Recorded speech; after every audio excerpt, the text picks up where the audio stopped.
हम्म, प्रकाश। प्रकाश को इंग्लिश में लाइट बोलते हैं। And what is light? प्रकाश किसे कहते हैं? प्रकाश की परिभाषा अगर दें स्पष्ट तो अपन ये कहेंगे प्रकाश एक ऊर्जा है। प्रकाश एक प्रकार की ऊर्जा है जो वस्तुओं को देखने में हमारे नेत्रों की मदद करता है, आईज की हेल्प करता है। The light which is an energy that helps our eyes to see the object. प्रकाश वह ऊर्जा है जो वस्तुओं को देखने में हमारे नेत्रों की मदद करता है। ऊर्जा, अब देखिए जैसा कि नाम से ही स्पष्ट है, ऊर्जा को इंग्लिश में एनर्जी बोलते हैं। एनर्जी, ऊर्जा की परिभाषा अगर दी जाए तो ऊर्जा की परिभाषा होती है कार्य करने की क्षमता को ऊर्जा कहते हैं। कार्य करने की क्षमता, capacity of work done is called an energy. It is represented by capital E. कार्य करने की क्षमता को ऊर्जा कहते हैं। ऊर्जा को अंग्रेजी के कैपिटल अक्षर ई से दर्शाते हैं। तो प्रकाश की परिभाषा अपन ने केवल इतनी दी है कि प्रकाश एक ऊर्जा है जो वस्तुओं को देखने में हमारे नेत्रों की मदद करता है।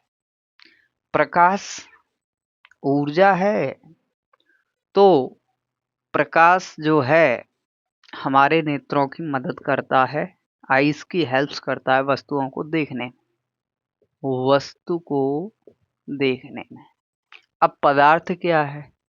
पदार्थ के बारे में ये बताया था कि पदार्थ वह होता है जिसका कोई अस्तित्व होता है, जो जगह घेरता है और हम अपनी ज्ञानेंद्रियों के द्वारा या स्पर्श करके उसे हम पहचान सकें तो उसे हम पदार्थ कहते हैं।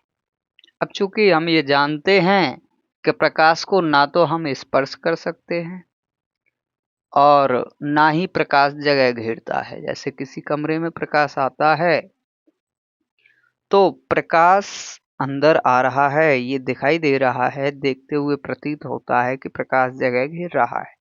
लेकिन यदि प्रकाश को हटाना हो तो अपन को भर के फेंकना नहीं पड़ता है, प्रकाश अपने आप हट जाता है। बस आप गेट बंद कर दीजिए या बल्ब बंद कर दीजिए। तो इस प्रकार से हम ये कहेंगे कि प्रकाश जगह घेरता ही नहीं है, और जब जगह नहीं घेरता है तो प्रकाश पदार्थ नहीं है। याद रखिए, प्रकाश दिखाई नहीं देता है, प्रकाश वस्तुओं को देखने में हेल्प करता है। Light is an energy which helps our eyes to see the object. It is called light. प्रकाश वह ऊर्जा है जो वस्तुओं को देखने में हमारे नेत्रों की मदद करता है, इसे हम प्रकाश कहते हैं। अब प्रकाश की परिभाषा स्पष्ट करने के बाद अपन ये कहेंगे प्रकाश के कौन कौन से गुण होते हैं। प्रकाश में विशेषताएं पाई जाती हैं, तो कौन कौन सी विशेषताएं पाई जाती हैं। तो अपन अब प्रकाश की विशेषताएं या गुण के बारे में चर्चा करते हैं। तो प्रकाश हमेशा सीधी रेखा में गति करता है। प्रकाश की एक विशेषता तो ये है, एक गुण तो प्रकाश का यही हो गया कि प्रकाश हमेशा सीधी रेखा में गति करता है। सीधी रेखा में गति। दो प्रकाशिक किरणें कभी एक दूसरे को नहीं काटती हैं। यदि दो प्रकाशिक किरणें अगर अनंत से कहीं आ रही हैं तो वो कभी एक दूसरे को नहीं काटेंगी, वो हमेशा एक दूसरे के समांतर होती। तो अपना तीसरा रूल ये भी हो सकता है, तीसरा नियम, कि अनंत से आती हुई प्रकाशिक किरण, अनंत माने बहुत दूर, अनंत से आती हुई प्रकाशिक किरणें सदैव एक दूसरे के समांतर होती हैं, पैरेलल होती हैं। अगला अपन ये भी कहेंगे कि प्रकाश की जो चाल है वो 3 × 10⁸ मीटर प्रति सेकंड होती है। प्रकाश में परावर्तन अपवर्तन की घटनाएं होती हैं। क्लास 10th के लिए यहीं तक सीमित है, परावर्तन और अपवर्तन, ये अपने टॉपिक में है। और वैसे तो प्रकाश में परावर्तन, अपवर्तन, व्यतिकरण, ध्रुवण इत्यादि घटनाएं होती हैं। तो अपन ये कहेंगे प्रकाश के गुण निम्नलिखित हैं। जैसा कि परिभाषा में स्पष्ट करने के बाद इसके गुण पूछे जाएं 4 नंबर में, तो अपन ऐसे परिभाषा देंगे कि प्रकाश वह ऊर्जा है जो वस्तुओं को देखने में हमारे नेत्रों की मदद करता है। प्रकाश को अंग्रेजी में लाइट कहते हैं और इसके गुण निम्नलिखित हैं। तो सबसे पहले लिखेंगे कि प्रकाश सदैव सीधी रेखा में गति करता है। 2 प्रकाशिक किरणें कभी एक दूसरे को नहीं काटती हैं। अनंत से आती हुई प्रकाशिक किरणें सदैव एक दूसरे के समांतर होती हैं। प्रकाश की चाल 3 × 10⁸ मीटर प्रति सेकंड होती है और प्रकाश में परावर्तन तथा अपवर्तन की घटनाएं होती हैं। इतना सब कुछ जानने के बाद अब अपन जानते हैं परावर्तन। What is refraction of light? प्रकाश का परावर्तन किसे कहते हैं? तो देखिए, प्रकाश का परावर्तन, परावर्तन को इंग्लिश में रिफ्लेक्शन बोलते हैं। रिफ्लेक्शन ऑफ लाइट, वी से इट रिफ्लेक्शन ऑफ लाइट, प्रकाश का परावर्तन। The process of sending back the light rays which falls on a polished surface. If we polish of any glass, यदि हम किसी भी कांच की सतह पर पॉलिश कर दें, एक साइड अपन पॉलिश कर दें, तो वो दर्पण बन जाता है। दर्पण अभी अपन समझेंगे क्या होते हैं दर्पण तथा कितने प्रकार के होते हैं। तो हम ये कह रहे हैं यदि कोई कांच का ग्लास है जिस पे एक सतह पे अपन ने पॉलिश कर दी है तो वो दर्पण बन जाता है। अब यदि प्रकाशिक किरणें इस सतह पर टकराएं और टकराने के बाद अंदर पॉलिश है, अंदर प्रकाश जा नहीं सकता, तो क्या होगा, ये प्रकाश इस सतह से टकराएगा और पॉलिश युक्त माध्यम से टकराने के बाद ये प्रकाश उसी माध्यम में वापस लौट जाएगा। यह घटना ही प्रकाश का परावर्तन या रिफ्लेक्शन ऑफ लाइट कहलाती है। तो अपन परिभाषा कुछ इस तरह से देंगे कि प्रकाश का किसी सतह से टकराकर उसी माध्यम में वापस लौट जाना प्रकाश का परावर्तन कहलाता है। The process of sending back the light rays which falls on a polished surface, it is called reflection of light. प्रकाश का किसी सतह से टकराकर उसी माध्यम में वापस लौट जाना प्रकाश का परावर्तन कहलाता है। अब अपन ये बात करते हैं कि प्रकाश के परावर्तन में जो किरण आती होती है, माने ये चिन्ह से आपको समझ में आ रहा होगा जैसा कि ये किरण आ रही है, अनंत से ये किरण इस सतह पर आ रही है, तो प्रकाश के परावर्तन में आने वाली किरण को आपतित किरण कहते हैं। क्या कहते हैं? आपतित किरण। इसे इंग्लिश में रे ऑफ इंसिडेंस बोलते हैं। और प्रकाश के परावर्तन में जो किरण टकराकर वापस उसी माध्यम में जाती है उसे परावर्तित किरण कहते हैं। परावर्तित किरण इंग्लिश में इसे बोलते हैं द रे ऑफ रिफ्लेक्शन। अब ये जो आपतित किरण है और ये परावर्तित किरण है, इसके बीच में एक रेखा हम मान लेते हैं जो कि 90 डिग्री की होती है, और 90 डिग्री हमेशा सीधा ही बनता है, हमेशा 90 अंश का कोण सीधा ही बनता है। तो 90 डिग्री की एक रेखा काल्पनिक मान लेते हैं जिसे हम अभिलंब कहते हैं। क्या कहते हैं? अभिलंब। तो परिभाषा कुछ इस तरह से दी जाएगी कि प्रकाश का किसी सतह से टकराकर उसी माध्यम में वापस लौट जाना प्रकाश का परावर्तन कहलाता है, और प्रकाश के परावर्तन में आने वाली किरण को आपतित किरण कहते हैं, टकराकर वापस जाने वाली किरण को परावर्तित किरण कहते हैं। आपतित किरण और परावर्तित किरण के बीच में 90 डिग्री का कोण बनाने वाली रेखा अभिलंब कहलाती है। तो ये बात क्लियर हो गई क्या होता है परावर्तन। अब परावर्तन जिस सतह से होता है उसको हम कहते हैं परावर्तक तल। परावर्तक तल क्वेश्चन आ जाए या ओटी में पूछ लें तो अपन को सब बातें क्लियर कर लेनी है। परावर्तक तल क्या होता है? जिस सतह पर या दर्पण की जिस सतह पर प्रकाश का परावर्तन होता है उसी सतह को हम परावर्तक तल कहते हैं। 1 नंबर के लिए ओटी के लिए बहुत अच्छा क्वेश्चन है। परावर्तक तल किसे कहते हैं? तो अपन ये कहेंगे प्रकाश का परावर्तन दर्पण की जिस सतह से होता है उस सतह को ही परावर्तक तल कहते हैं। अंदर तो पॉलिश है तो परावर्तन ऊपर वाली सतह से होगा तो अपन ये कहेंगे ऊपर वाली सतह जो है वो परावर्तक तल है। तो प्रकाश का परावर्तन समझ में आने के बाद आपको समझ में आ जाएंगे परावर्तन के नियम। तो देखते हैं क्या होते हैं परावर्तन के नियम।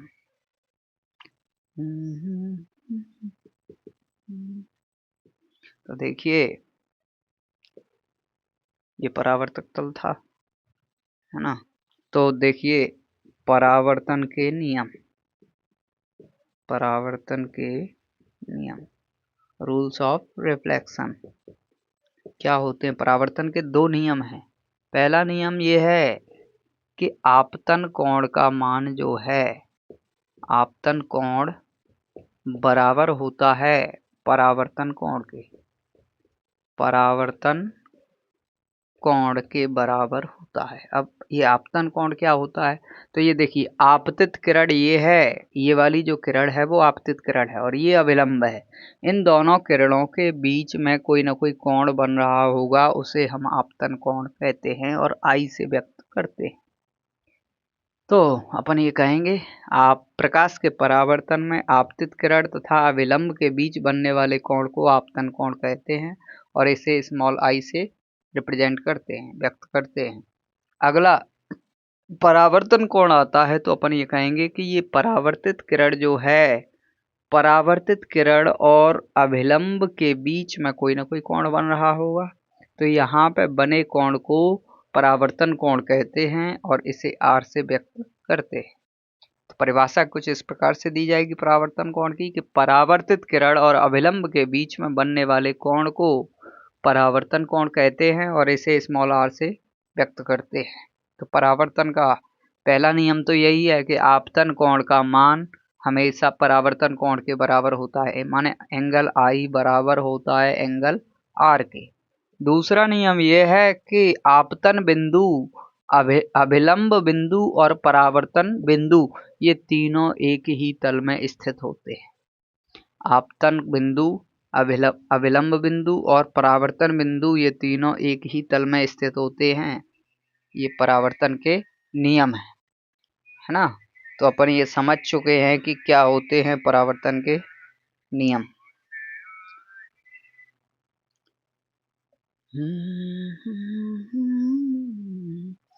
तो देखिए अब आगे चलते हैं तो अपन जैसा कि दर्पण, दर्पण क्या होते हैं? दर्पण, दर्पण किसे कहते हैं? हेलो, हाँ कौन?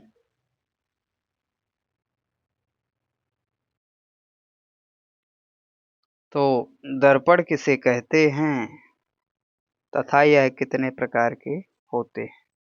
अपन ये परिभाषा स्पष्ट कर चुके हैं कि परावर्तन क्या है। अब परावर्तन को समझने के बाद अपन को ये समझ में आ जाएगा कि दर्पण क्या होते हैं। देखिए दर्पण, दर्पण को इंग्लिश में मिरर बोलते हैं। Mirror, what is mirror and what are the types of mirror, how many types of it. तो दर्पण की परिभाषा अब अपन दें तो अपन ये कहेंगे कि दर्पण एक ऐसी युक्ति है, युक्ति माने सब्सटेंस, पदार्थ या वस्तु। दर्पण एक ऐसी युक्ति है जो वस्तुओं को, सॉरी, जैसे कि ये कांच है, एक सतह पे यदि हम पॉलिश कर दें इसकी तो दूसरी सतह जो है वो परावर्तक तल बन जाती है। परावर्तक तल, दर्पण की परिभाषा अगर दें, प्रकाशिक किरणें इस पे आएंगी तो क्या होगा? उनका परावर्तन हो जाएगा। इस प्रकार से किरणें इस सतह से आएंगी, टकराएंगी, टकराने के बाद वापस लौट जाएंगी। तो अपन ये कहेंगे कि दर्पण एक ऐसी युक्ति है जो अपने ऊपर आने वाली प्रकाशिक किरणों का लगभग संपूर्ण प्रकाशिक किरणों का परावर्तन कर देता है। तो दर्पण के बारे में अपन इतना कहे कि दर्पण वह युक्ति है जो जो अपने ऊपर आने वाली लगभग संपूर्ण प्रकाशिक किरणों का परावर्तन कर देती है, उसे हम दर्पण कहते हैं। दर्पण को इंग्लिश में मिरर बोलते हैं, इसलिए इसे इस कैपिटल एम से प्रदर्शित करते हैं। It is represented by capital M. तो दर्पण की परिभाषा स्पष्ट करने के बाद अब अपन दर्पण के प्रकार समझ लेते हैं। दर्पण के कुछ प्रकार होते हैं जो कि निम्नलिखित हैं। दर्पण 3 प्रकार के होते हैं। समतल दर्पण, दूसरा गोलीय दर्पण और तीसरा परिवलयाय दर्पण। समतल दर्पण ऐसा दर्पण होता है जिसका परावर्तक तल समतल होता है। समतल माने सीधा होता है। गोलीय दर्पण ऐसा दर्पण होता है जिसका परावर्तक तल गोले के आकार का होता है। और परिवलयाय दर्पण ऐसा दर्पण होता है जिसका परावर्तक तल अंडे के आकार का या चपटा होता है, उसे हम परिवलयाय दर्पण कहते हैं। ये तीनों दर्पण समझने के बाद अब अपन चलते हैं गोलीय दर्पण की ओर। What are spherical mirror? गोलीय दर्पण किसे कहते हैं? तो देखिए,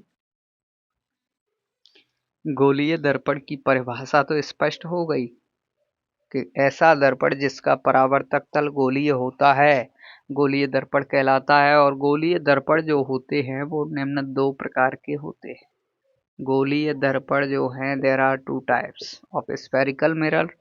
तो देखते हैं, एक गोला होता है कांच का सर्कल, जिसे हम तोड़ देते हैं, बीच में से काट देते हैं, और बीच में से काटने पर इस तरह से 2 भाग बनते हैं, एक ये वाला भाग और ये एक ए वाला भाग। अब इस साइड अगर हम पॉलिश कर दें तो परावर्तक तल धंसा हुआ होता है, अंदर की ओर धंसा हुआ होता है, और इस साइड हम पॉलिश कर दें तो परावर्तक तल ऊपर की ओर उठा हुआ हो जाएगा। मतलब ये इस साइड पॉलिश करते हैं तो ये परावर्तक तल बन जाएगा, परावर्तक तल। और इस साइड अंदर की ओर पॉलिश कर दें तो ये परावर्तक तल बन जाएगा, क्योंकि प्रकाशिक किरणें आएंगी, टकराएंगी, अंदर पॉलिश है, जाएंगी नहीं। तो अब अपन परिभाषा दें तो गोलीय दर्पण निम्न 2 प्रकार के होते हैं, जिनमें से 1 नंबर का ये आता है और दूसरे नंबर का ये आता है। तो गोलीय दर्पण निम्न 2 प्रकार के होते हैं, जिनमें से पहला आता है अवतल दर्पण। अवतल दर्पण की परिभाषा क्या है? ऐसा दर्पण जिसका परावर्तक तल धंसा हुआ होता है, अंदर की ओर धंसा हुआ होता है या दबा हुआ होता है, उसे हम अवतल दर्पण कहते हैं। तो जैसा कि इन दोनों में से ए और बी में से जिसका परावर्तक तल धंसा हुआ दिख रहा है, उसी को हम अवतल दर्पण कहते हैं। और उत्तल दर्पण की परिभाषा क्या है? दूसरे नंबर के आते हैं उत्तल दर्पण। देखो, गोलीय दर्पण 2 प्रकार के होते हैं, एक अवतल दर्पण, दूसरा उत्तल दर्पण। अवतल दर्पण का परावर्तक तल अंदर की ओर धंसा हुआ होता है, अब उत्तल दर्पण का परावर्तक तल ऊपर की ओर उठा हुआ होता है। तो इनमें से दोनों में से इसका परावर्तक तल ऊपर की ओर उठा हुआ सा है।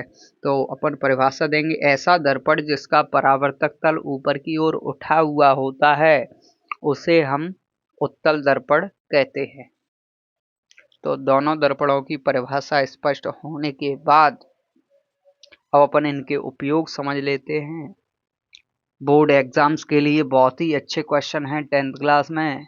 जैसा कि पहला ये था कि परावर्तन के नियम क्या हैं, दूसरा ये भी है अच्छा कि उत्तल और अवतल दर्पण के उपयोग क्या हैं। तो परिभाषा तो स्पष्ट हो गई, अब इनके उपयोग समझ लेते हैं। तो अवतल दर्पण जो है ये वस्तु का प्रतिबिंब क्या होता है? प्रतिबिंब माने इमेज माने छाया चित्र, छवि। तो अपन ये कहेंगे किसी बिंदु वस्तु से चलने वाली प्रकाशिक किरणें परावर्तन के पश्चात जिस बिंदु पर मिलती हैं उसे उसका प्रतिबिंब कहते हैं। और अवतल दर्पण किसी भी वस्तु का प्रतिबिंब उल्टा बनाता है और बड़ा बनाता है, जिस कारण से इसका उपयोग डॉक्टरों के द्वारा नाक, कान और गले की जांच करने में किया जाता है, चौराहों पर लगी बत्तियों में किया जाता है, वाहनों में हेडलाइट के रूप में किया जाता है, और दाढ़ी बनाने वाले लोग भी इसका उपयोग करते हैं। तो अपन ये कहेंगे अवतल दर्पण के उपयोग निम्नलिखित हैं। पहला, दाढ़ी बनाने में, चौराहों पर लगी बत्तियों में, वाहनों में हेड ग्लास के रूप में और हेडलाइट के रूप में, और डॉक्टरों के द्वारा नाक, कान तथा गले की जांच करने में। अवतल दर्पण के उपयोग समझने के बाद अपन अपन चलते हैं उत्तल दर्पण की ओर। तो उत्तल दर्पण ऐसा दर्पण होता है जो वस्तु का प्रतिबिंब हमेशा छोटा बनाता है और सीधा बनाता है, जिस कारण से इसका उपयोग वाहनों में पीछे का दृश्य देखने के लिए साइड ग्लास के रूप में किया जाता है। क्योंकि इस कंडीशन में यदि अब अपन जैसे गाड़ी पे चल रहे हैं और इसमें साइड ग्लास के रूप में अवतल दर्पण का उपयोग कर लेते हैं, तो दिक्कत ये है कि अवतल दर्पण वस्तु का बहुत बड़ा प्रतिबिंब बनाएगा। तो एक समय पर एक ही गाड़ी सही से नहीं दिख पाएगी और उल्टी दिखेगी वो अलग। तो कुल मिला के एक्सीडेंट होने की संभावना है। इसलिए उत्तल दर्पण का उपयोग करते हैं जो कि वस्तु का बहुत छोटा प्रतिबिंब बनाता है और सीधा बनाता है, जिस कारण से ड्राइवर को एक समय पे काफी वाहन दिखाई दे जाते हैं और आसानी से दिखाई दे जाते हैं। तो वाहनों में पीछे का दृश्य देखने के लिए साइड ग्लास के रूप में उत्तल दर्पण का उपयोग किया जाता है। अब अपन समतल दर्पण के बारे में भी थोड़ा चर्चा कर लेते हैं। तो समतल दर्पण जो है उसे इंग्लिश में प्लेन मिरर बोलते हैं। परिभाषा है कि ऐसा दर्पण जिसका परावर्तक तल समतल होता है उसे ही हम समतल दर्पण कहते हैं। समतल दर्पण। तो समतल दर्पण के उपयोग क्या हैं? समतल दर्पण का उपयोग अपन चेहरा देखने में करते हैं, है ना। घरों में जो दर्पण लगे होते हैं मांग काढ़ने के लिए, कंघी करने के लिए, उसे हम समतल दर्पण कहते हैं। क्या कहते हैं? समतल दर्पण। समतल दर्पण का उपयोग हम अपना प्रतिबिंब देखने के लिए यानी चेहरा देखने के लिए करते हैं। ड्रेसिंग टेबल में समतल दर्पण का उपयोग करते हैं। घरों में अलमारियों को सजाने में समतल दर्पण का उपयोग करते हैं। और जो गेट वगैरह होते हैं, किवाड़ जो होते हैं, उनमें हम समतल दर्पण का उपयोग करते हैं। तो इस प्रकार से हम ये कहेंगे कि दर्पणों के उपयोग हम जान चुके हैं कि क्या होते हैं दर्पणों के उपयोग। और इस अध्याय में ये दो ही क्वेश्चन बहुत अच्छे थे, दर्पणों के उपयोग और परावर्तन के नियम। फिर उसके बाद आप लोग तैयारी करना घर पे, जो भी डाउट हो आप लोगों को वो हमसे पूछना आके, या फिर यहाँ पे ना आ पाओ जैसे कि हम बंद कर रहे हैं कोचिंग, तो आप लोग मोबाइल पे भी हमें मैसेज कर सकते हैं कि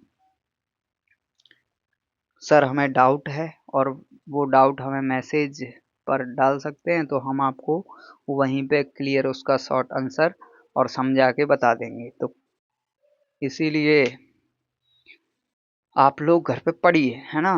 घर पे पढ़ेंगे तभी डाउट निकल के आते हैं। जब तक कोई विद्यार्थी पढ़ेगा नहीं तब तक डाउट निकल के नहीं आएंगे।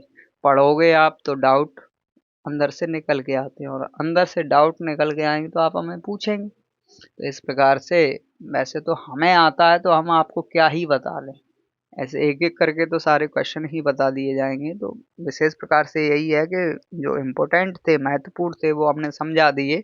अब आपको ये है कि आपको घर पे जाके पूरा पढ़ना है। सिलेबस में जो हमने लिखवाया है, देखिए टॉपर्स जो होते हैं वो गैस पेपर के चक्कर में नहीं पढ़ते, और पढ़ना भी नहीं चाहिए। जिन्हें केवल पास होना है वो ही गैस पेपर के चक्कर में पढ़े। तो मैं ये कहूँगा कि आप लोगों को घर पे अध्ययन करना चाहिए, और हमारे जो लिखाए हुए नोट्स हैं वो तैयार करना। तैयार करने के बाद उनमें जो डाउट आपको क्लियर नहीं होता है, जो डाउट लगता है, तो आप वो हमें मैसेज पर पूछ सकते हैं। हम वहाँ भी आपको अच्छी तरह से समझाते हुए मिलेंगे। तो इसी प्रकार से सभी छात्रों को आज के लिए इतना ही काफ़ी है, और सभी लोगों को विदाई। और आपको ये बता दें कि जय हनुमान, सॉरी, जय मां शारदे कोचिंग क्लासेस के सभी छात्र नेक्स्ट ईयर से यहाँ पे नहीं पढ़ेंगे। अब हम झांसी मोहल्ला में रूम ले चुके हैं और वहाँ की तैयारी कर रहे हैं। एड्रेस झांसी मोहल्ला रहेगा। मोबाइल नंबर आपके पास है, आप संपर्क कर सकते हैं। जो भी विद्यार्थी 9th और 11th के हैं, या फिर जो विद्यार्थी पेपर के बाद मिलना चाहते हैं या रिजल्ट आने के बाद मिलना चाहते हैं, तो हम आपको घर पे कम मिल पाएंगे, क्योंकि यहाँ से बैच हमने सारे बंद कर दिए हैं और अब हम झांसी मोहल्ला की तैयारी कर रहे हैं। तो इन्हीं पंक्तियों के साथ हम अपनी वाणी को विराम देना चाहते हैं। सभी छात्र जो कि पढ़ रहे हैं अच्छी तरह से पढ़ें, मेहनत करें, जो भी डाउट है वो पूछें। हम हर परिस्थिति में आपकी सहायता करने के लिए तत्पर रहेंगे। तो आज के लिए इतना ही काफ़ी है और आप लोगों को इस एक वर्ष तो नहीं कहेंगे, 8-9 महीने की मुलाकात होती है और ये मुलाकात बहुत ही प्रिय रही हमारी और आपकी। हमारा और आपका जो संगम था, ये प्रकृति ने सोच समझकर ही एक बनाया था, मतलब सोच समझकर प्रकृति की ही देन है कि हम आपसे मिले, आप हमसे मिले, वरना इस जिंदगी में कौन किससे कहाँ मिलता है। ये सब विधाता के खेल हैं और क्या पता आगे अपन मिलते हैं या नहीं मिलते हैं। तो इन्हीं पंक्तियों के साथ सभी छात्रों को विदाई करते हैं और हम ये आशीर्वाद देते हैं आप लोगों से, आप लोगों को ये आशीर्वाद देते हैं कि आप लोग हमेशा पढ़ें, मेहनत करें और अच्छी जॉब को हासिल करें, आपके सपने जो भी हैं वो साकार हों। और हमारा तो क्या है, आज आपको पढ़ाए, कल और भी बच्चे आएंगे, उन्हें भी पढ़ाएंगे, फिर उनकी विदाई करेंगे। तो इसी प्रकार से एक शिक्षक को तो शिक्षा की चक्की में ही पिसना है, चूंकि उसके छात्र उस पर पढ़ रहे हैं। तो 10 महीने, 8 महीने, 9 महीने जो भी होते हैं, उनमें इतना लगाव हो जाता है कि अंतिम दौर में ये कह पाना बहुत कठिन हो जाता है कि बस आज कोचिंग यहीं तक है। मतलब ये कह सकते हैं कि छात्रों को अंतिम बार विदाई देते हुए हृदय बहुत धड़कता है, बहुत कांपता है, आंखों से अश्रुओं की धाराएं बहने लगती हैं। एक शिक्षक अपने बच्चों को हमेशा प्रेम करता है, वो पिटाई इसीलिए लगाता है कि आप लोग शोर मचाते हैं अनजाने में, जाने अनजाने में। वैसे हम लोग तो, हमारी तो आदत है बच्चों को बेइज्जती करना। ये बेइज्जती आप लोग ये इसे बुरा मत समझना कि टीचर अच्छा नहीं है। वैसे मैं हूँ अच्छा दिल का, बातें जरा बुरी बुरी करता हूँ, लेकिन ये बात गलत है, मन में कुछ नहीं है। कुल मिला के जो भी छात्र या छात्रा हमारी बातों से बुरा मान गए हों, जैसे हम लड़कियों से कंजड़िया बोल देते हैं, लड़कों से लुक्कटा बोल देते हैं, कंजड़ा बोल देते हैं, तो ये मानिए हमारे ये सब प्रेम के शब्द हैं। ये कोई बुरे शब्द, हम बुरे शब्द सोच के नहीं निकालते आप लोगों के लिए। आप लोग पढ़ते नहीं हैं, इसलिए हमें ये मजबूरन, क्योंकि आप भी बड़े हैं, इसलिए बड़ों को पीटना मतलब एक उम्र के लिए सीमित हो जाता है। पिटाई हर उम्र में नहीं लगाई जाती, इस प्रकार से कुछ हद तक ही सीमित रहता है। तो कुछ समय बाद जब उम्र ढल जाती है तो बेइज्जती करके ललकारा जाता है। तो जिस प्रकार से माता पिता घर पे बच्चों को डांटते हैं, चिल्लाते हैं, ठीक उसी प्रकार से एक शिक्षक का भी फर्ज बनता है कि वो अपने बच्चों को चिल्लाए, डांटे, बेइज्जती करे। जो भी छात्र नहीं मानते तो उनकी बेइज्जती करे। इसी प्रकार से फिर भी यदि आपके अंदर ठेस पहुंची है हमारी वजह से, आपके अंदर, या फिर आपका दिल दुखा है, तो हमें माफ़ करें। और यहीं अपनी क्लास बंद होती है। नेक्स्ट ईयर से हम अपने घर पे नहीं पढ़ाएंगे और ये जय मां शारदे कोचिंग क्लासेस झांसी मोहल्ला में स्थानांतरित हो रही है। तो आज के लिए काफ़ी है।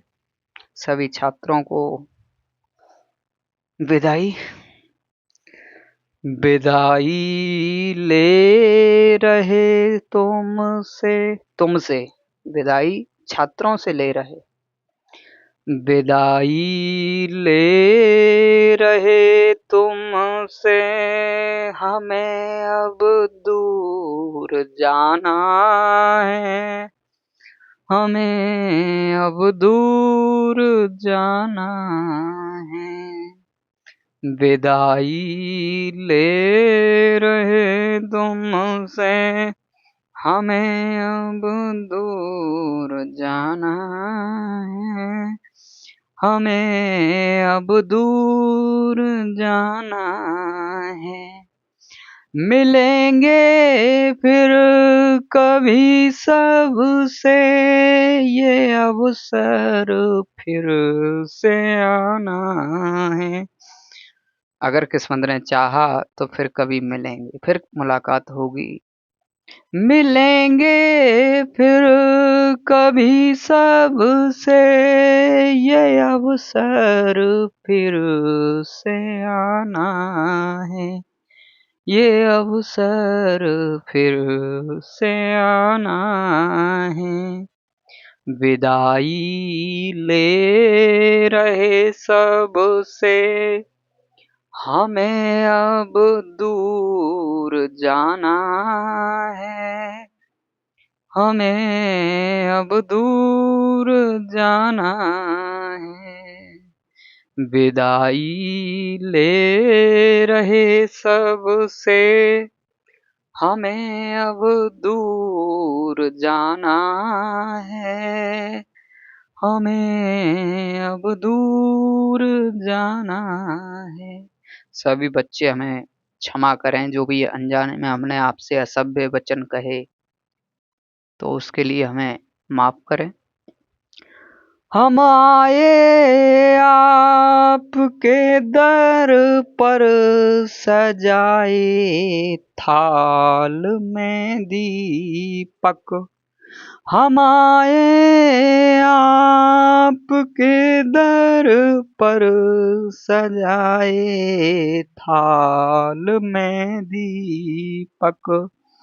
किया स्वागत हमारा आप सबने, खूब मिलजुल कर, खूब मिलजुल कर।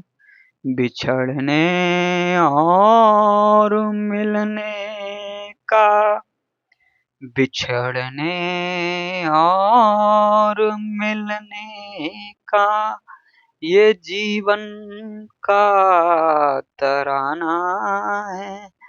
नियम है, जो मिला है वो उसका बिछड़ना तय है। ये आना और जाना प्रकृति का नियम है, जो आया है वो जाएगा।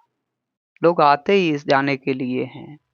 बिछड़ने और मिलने का, ये जीवन का तराना है, हमें बड़ी दूर जाना है। विदाई ले रहे तुमसे, हमें बड़ी दूर जाना है, हमें बड़ी दूर जाना है। बहाई ज्ञान की गंगा, दिया गुरुवर ने जो हमको। बहाया ज्ञान का सागर, दिया गुरुवर ने जो हमको। हमारे गुरु ने हमें जो सिखाया था, हमने आपको वही सिखाया। हमने अपने मन से कुछ भी नहीं सिखाया। कोई भी अगर शिक्षक ये अभिमान करता है कि मुझे सब कुछ आता है, ये उसकी भूल है। दरअसल वो वही जानता है जो वो अपने गुरुओं से सीखा है। तो मैं ये कहूँगा, बहाया ज्ञान का सागर, दिया गुरुवर ने जो हमको। लुटाया प्रेम का अमृत, जो माने था दिया हमको। जो माने था दिया हमको। हृदय को थाम कर रखना, हृदय को थाम कर रखना। मिला जो भी खजाना है, हमें बड़ी दूर जाना है। विदाई ले रहे सबसे, विदाई ले रहे सबसे। हमें बड़ी दूर जाना है, हमें बड़ी दूर जाना है। मसाले थाम कर मैं, मसाले थाम कर रखना, जला कर ज्योति जीवन की।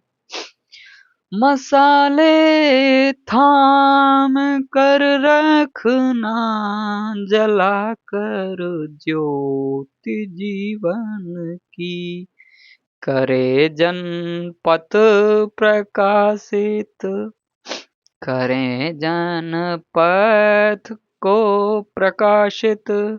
दूर होवे भ्रांति मन की। चलाया हमको जिस पथ पर, हमारे गुरु ने जिस पथ पर हमें चलाया था, हम भी आपको उसी पथ पर चलाने का प्रयास किए थे। तो हम ये कहेंगे, चलाया हमको जिस पथ पर, वही सबको दिखाना है। हमें बड़ी दूर जाना है। विदाई ले रहे सबसे, हमें बड़ी दूर जाना है। हमें बड़ी दूर जाना है। सभी की याद आएगी तो आँखें डब डबाएंगी, तो आँखें डब डबाएंगी। बहेगी अश्रु की धारा, बहेगी अश्रु की धारा, जब यह सांझ आएगी, जब यह सांझ आएगी। बनाए धैर्य को रखना, बनाए धैर्य को रखना, न उसको डगमगाना है। हमें बड़ी दूर जाना है। विदाई ले रहे सबसे, हमें बड़ी दूर जाना है।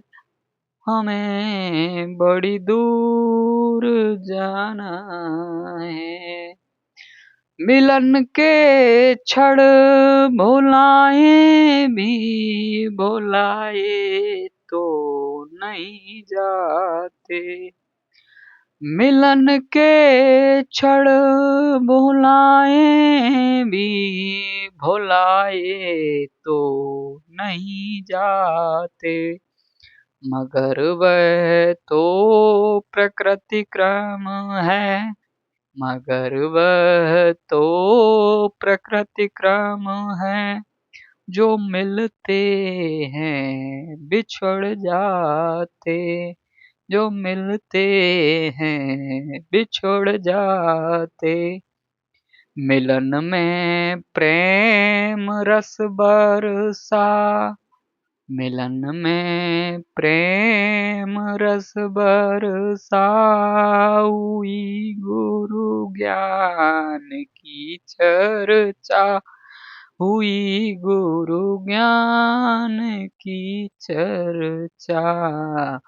मिलन में प्रेम रस बरसा, हुई गुरु ज्ञान की चर्चा। उसे बाँटा अगर जाए, वहीं क्षण लौट फिर आते। विदाई ले रहे सबसे, हमें बड़ी दूर जाना है। हमें बड़ी दूर जाना है। सभी बच्चों एवं बच्चियों को हृदय से धन्यवाद और यदि जाने अनजाने में मुझसे कोई भूल हुई हो तो मुझे क्षमा करना। मैं क्षमा प्रार्थी हूँ।